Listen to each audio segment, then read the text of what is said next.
दहेज लगेगा ना तो फ्री में बियाह कर लेबू।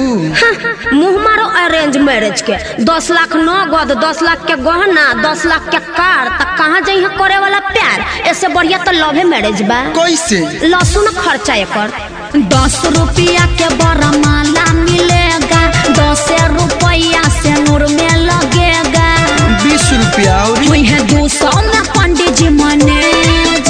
अरे टोटल 220 शादी संपन्न। अब मुँह का ताकत बढ़ो। ऑरेंज मैरिज क्या दूर से बड़ लागो ठीक है कहता जागो ग्राहक